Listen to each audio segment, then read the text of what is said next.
A Civil War flash mob. Two phrases I never expected to hear together. The Civil War, of course, being a pivotal point in our history, and a flash mob being a group of people who assemble suddenly in a public place to perform an unusual and seemingly pointless act for a brief time and quickly disperse. Well, reality hit March 28, 2013. The Civil War flash mob hit Marshall High School's lunch period to bring awareness to the Battle of Marshall commemoration set for September 14th and 15th. If you want to stand out, wearing a Civil War period costume to a high school lunch period is a great way.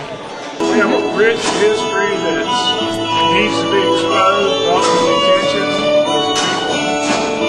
And that's what we're trying to do, is try to let people know what occurred here around the town of Marshall 150 years ago. Well, you're certainly going to bring attention today because you don't fit in the cafeteria. What kind of reactions are you getting from the students? Well, let me tell you about some of these students around here. Their dresses are way too short and you can see their legs and their ankles, and that's appalling to a gentleman like I. I've been telling some of these young ladies that they need to start covering up if they want to attract a good, solid, honest, hard-working gentleman. Like me? Outstanding. I told the young lady over there that her dress was tight too short. What did she say to that? She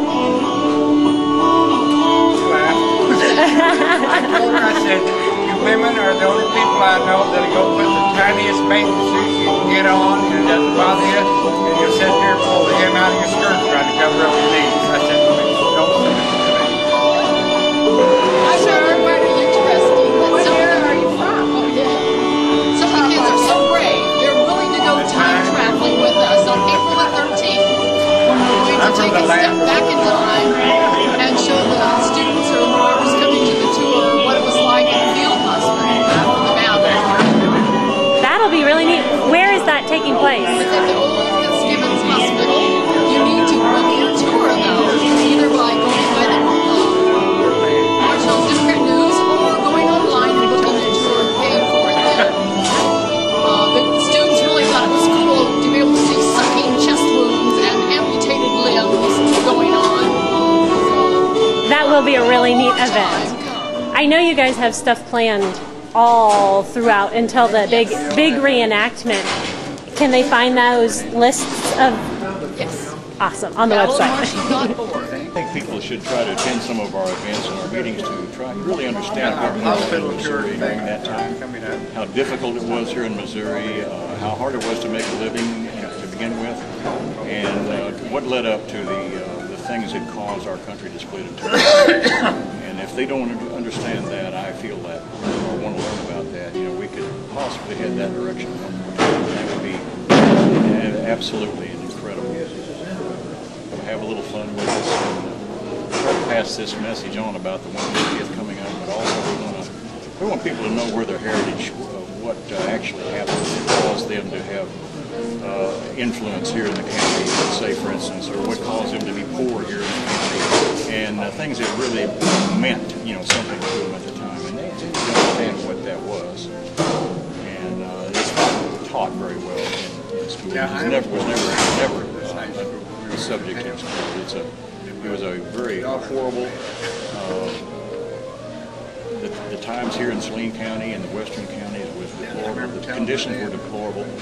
Homes were burned. People were run out of their homes. And to find out more about that, they need to come and talk to us. This is not my opinion. This is a fact. Well, it was a horrific time. It was a horrific. There were more people who were murdered and killed.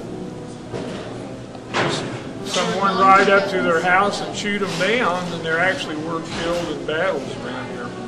So That's a scary thought that you couldn't trust your neighbor because he might turn you in, or he might turn out to be someone on the opposing side who would be friendly to you one day and shoot you the next. So it was a bad time.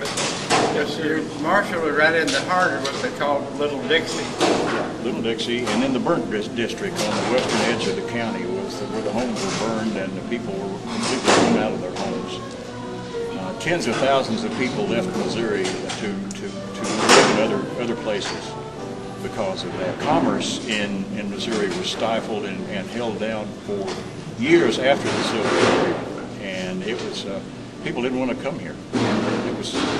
It just wasn't the place that they really wanted to settle because of that. We have a different event each month leading up till the battle in September. So each month we'll have a different activity that will be for all ages, and usually they're on the second Saturday of the month. If somebody is a little late in catching the boat but thinks you guys are doing a really neat thing and wants to participate, how should they get involved? Go to the webpage, and you'll see where the meetings, and come to our meetings and help us plan those events. Excellent. Anything else? You can take volunteers all the time. We're always looking for volunteers.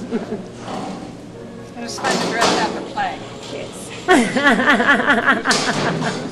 Oh, I did talk to one of the student teachers that's student teaching in social studies class, and he said he was going to see about giving some of his students extra credit if they went to the reenactment at the hospitals. So I didn't get to talk to Mr. Brennan about that, but that might be something the other teachers might want to think about, extra credit for those that participate.